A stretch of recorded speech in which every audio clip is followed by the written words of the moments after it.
Syederalun, seekor hiu paus atau Rhincodon typhus terdampar di pesisir pantai Rubek Menpayung, Kecamatan Susoh, Kabupaten Aceh Barat Daya atau Aptia pada Minggu 29 September 2024 sekitar pukul 10 waktu Indonesia bagian Barat.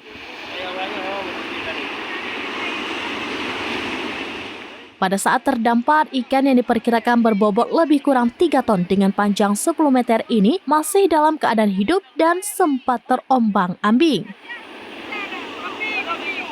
Informasi seekor hiu paus terdampar di pesisir pantai setempat tersebut dilaporkan oleh Rizan S., salah seorang warga Kecamatan Susoh dalam grup WhatsApp Tagana Aptia.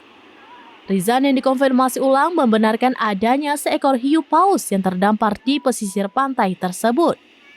Ia juga melihat hiu paus itu masih hidup saat terdampar. Masyarakat sekitar sempat mendorong ikan besar ini ke tengah laut, namun karena gelombang besar, ikan tersebut kembali ke tepi, akibatnya hiu tersebut kini telah mati.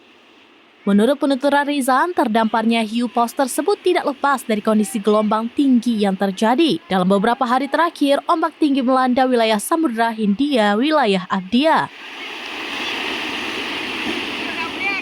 Untuk diketahui, hiu paus ini merupakan jenis ikan besar yang telah dilindungi sesuai dengan keputusan Menteri Kelautan dan Perikanan nomor 18 tahun 2013. Hingga berita ini diturunkan, Serambi belum memperoleh informasi apakah hiu paus tersebut masih berada di lokasi atau sudah berhasil didorong kembali ke laut.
Dari Aceh Barat Daya, Taufiza, SerambiNews.com. Download Tribun X sekarang, menghadirkan lokal menjadi Indonesia.